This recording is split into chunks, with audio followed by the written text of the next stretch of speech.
My morning routine starts off at 5 a.m. where I will then begin to warm up and then go for a roughly 3-mile run and then come back and then do some body weight exercises. I'll then take a shower, meditate, and then go make myself a healthy breakfast, come upstairs, brush, floss, mouthwash, and make my bed right before I go to student teach. Knowing what you're going to do the next day is a great way to make sure that you get it done, which is what makes a morning routine so helpful in beginning the positive snowball that will make up your day, because the morning sets the tone for your day. So if you started off your morning well, then the rest of your day is likely to follow in a similar fashion. What's going on, gang? Nick Shea rocking with you today. I hope you have had a great week.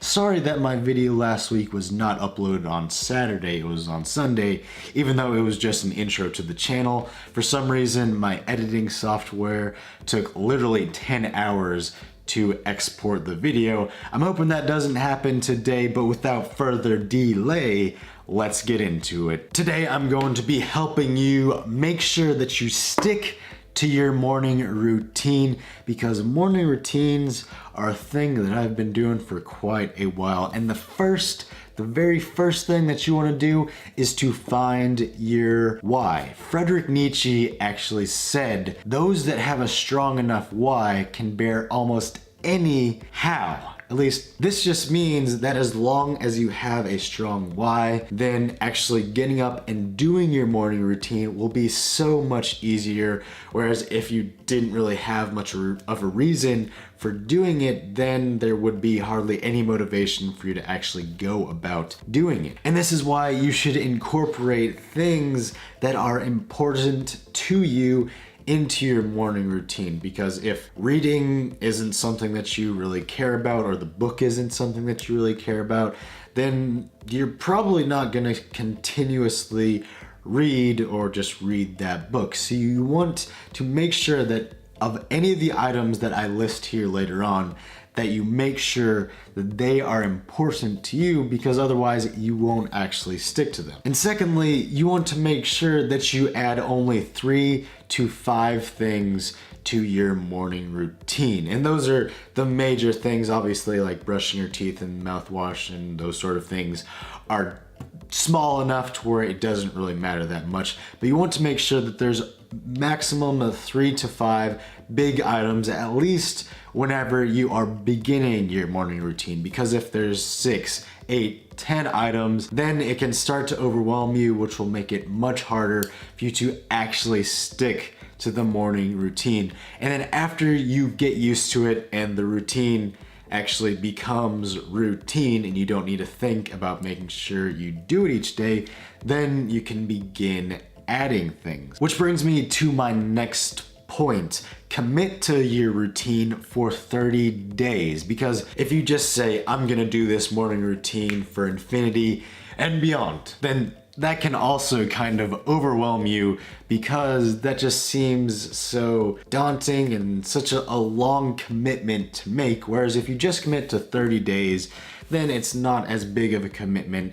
And after that 30 days is up, then a lot of the items that you wanted to put into your routine are now a habit, and you don't even need to think about doing them. And if there was something that you ended up not really liking doing throughout those 30 days, then you could remove it. And then at that point is also whenever I would recommend beginning to add more items. Now just recommend adding one at a time. You could maybe do one a week and continually add stuff, but I wouldn't add too many just in general, because then your morning routine might turn into your entire day. The next thing you want to keep in mind is that you don't even necessarily need to be productive in the morning. I mean, I like to, just because it makes me feel good to be productive in the morning, but it might make you feel good just to sit there, chillax, and give yourself some time to yourself. The point is, you don't need to fill up your morning routine with a lot of things,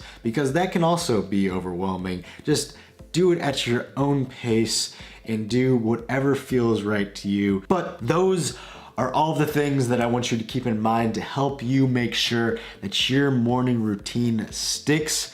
Now let me give you some things that you can incorporate into your morning that will help you be more productive or just live a happier life.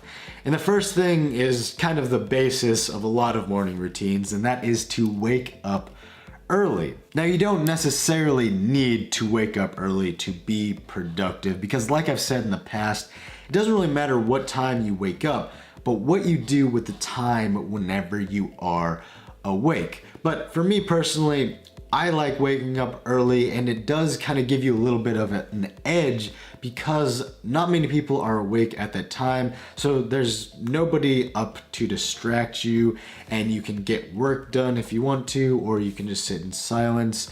Just spending some time by yourself. Either way, it gives you an edge because there's nobody awake, and then it also helps you feel more productive, or at least it does for me. And that is half of the battle, feeling like you are more productive. Second thing, that you want to exercise right after you wake up to help get some blood flowing, get some more oxygen into your body. I've talked about this in the past. You don't have to do too much.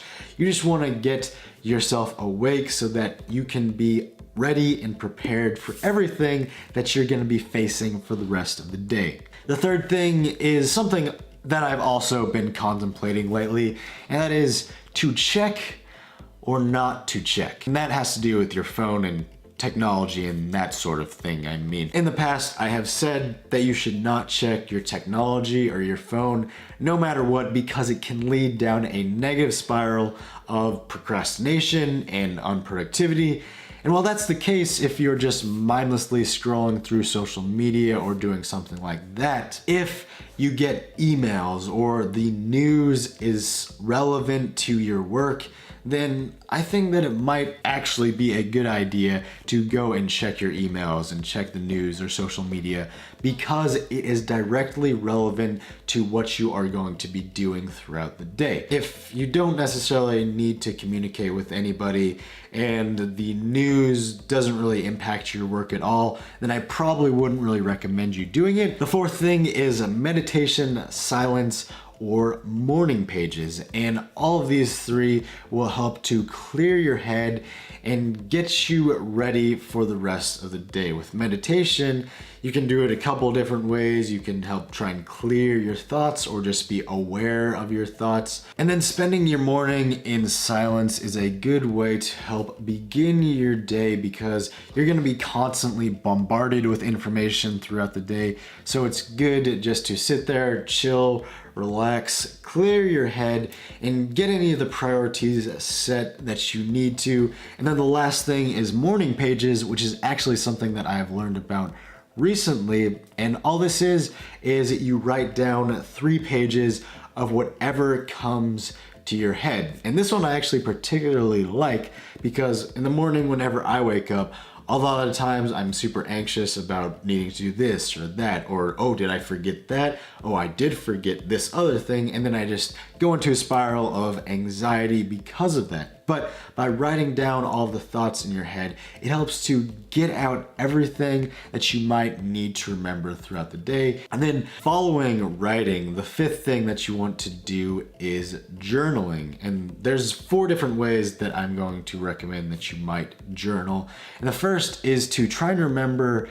your dreams, because while you're sleeping, your brain actually continues to work on the problems that you are dealing with, and it can be a lot more creative than whenever you are awake. So by remembering all of your dreams, it can help you create more solutions to the problems that you're dealing with. And then it can also help you be more creative, because let's face it, our dreams can be pretty wacky sometimes. So by remembering those, it can help you be more creative in your everyday life. And obviously this is something that I would recommend you doing right after waking up, because after we wake up, we forget our dreams very rapidly, and they are the freshest whenever we wake wake up. The second thing you can journal is about things that you are grateful for.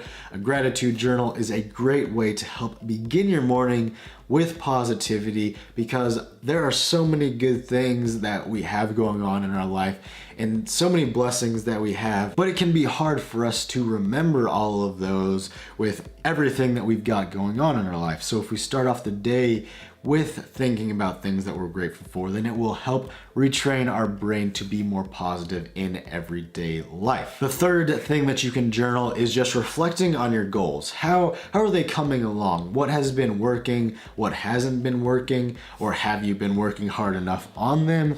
And this will help to make sure that your day is always kind of oriented towards your goals, and so that you know that you are always working towards them in some way or fashion. And then the fourth thing you can journal is reflecting on your learning.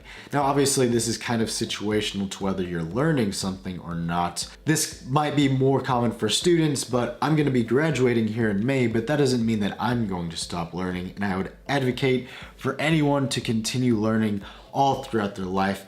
But if you are learning, then I would definitely recommend reflecting on what you learned the day prior or the week prior and trying to write down everything that you can remember, because that will help you actually remember the information much more, because it is the process of retrieving the information that will actually strengthen the neural connections in your brain so that it will be stored more in your long-term memory. The sixth thing that you could do is to plan out your day. And there's a reason that I included this after journaling and in the morning pages, because whenever you do the morning pages, then you'll write down all the things that you need to do throughout the day, because you'll probably remember a lot of them. So then you can go and then write them down in your planner, or you can schedule when you're going to do what things, like doing something from 10 to 12. And then it'll also help make sure that you are oriented towards your goals in your planning, and that you include something to help you achieve those. Seventh is reading, and this is another staple of a good morning routine. It's always good to start off the morning reading some form of learning to help get you started and start the day off productively. And the last thing is to eat healthy, because if you give your body healthy foods, then it will give you the energy that you need throughout the day. And that's pretty much all that I have to say on that topic. I hope you enjoyed the video with Nick Shea today. If you did, then pound that like button. Subscribe if you haven't, and I'll see you in the next one.